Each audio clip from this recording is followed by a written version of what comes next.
If you're gonna learn one thing on the internet today, it's how to make pasta from scratch with 3 ingredients. Homemade pasta tastes way better than store-bought. It's cheap to make and actually could not be easier. I'm gonna do this in a Kitchenaid mixer, but if you want the recipe for how to do this just with your hands, let me know. I'm adding 3 eggs into my mixing bowl. Adding my flour next. You can do regular flour, gluten-free flour, but I really like this 00 flour. It's a flour from Italy. You can get it at any major supermarket, but I really like it because I feel like it makes the pasta more tender and like elasticy. 3.5 cups of flour into the bowl. I used to have a job where I was traveling back and forth between Italy and France every 6 weeks.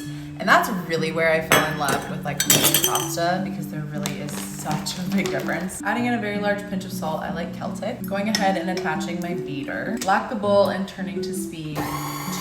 Depending on the size of your eggs, you might want to add just a couple of tablespoons of water at a time just so your dough gets more dough-like. And I'm going to switch out my beater for the dough hook. Turning it to speed 2, and I'm just going to let this knead for like 2 or so minutes. Put a little bit of flour on a clean surface. I'm going to transfer the dough out of the bowl, and I'm going to knead this by hand for the next 2 minutes. With kneading, you really want to use this flat part of your hand. It's going to really allow you to get in there. Okay, after you've kneaded, I'm going to make the little ball, and I'm going to let this sit for 20 to 30 minutes. Okay, after your dough has rested, we're going to cut it into 4 even parts. Just set aside 3 parts so that you're only working with 1. Then I'm taking my Kitchenaid, taking the pasta sheet attachment. This is the one that you would also use if you were making like lasagna. I'm gonna flour this, turn this little knob to number 1. Turning on to speed 2, kind of flatten this with my hands just a tiny bit and just run the dough through the pasta sheet roller.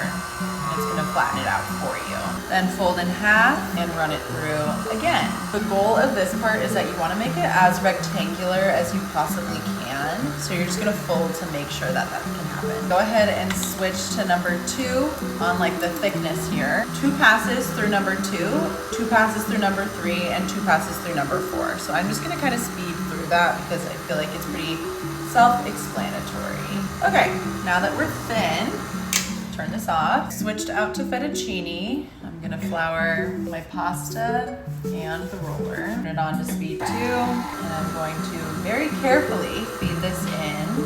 And I like to kind of catch it as it comes out.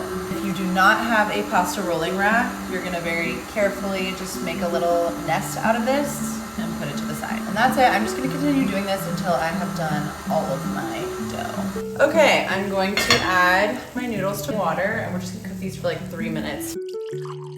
Added my noodles to the pot. I'm just gonna pour my sauce right over. I told you it was the easiest recipe in the world, and honestly, it makes such a big difference from store-bought.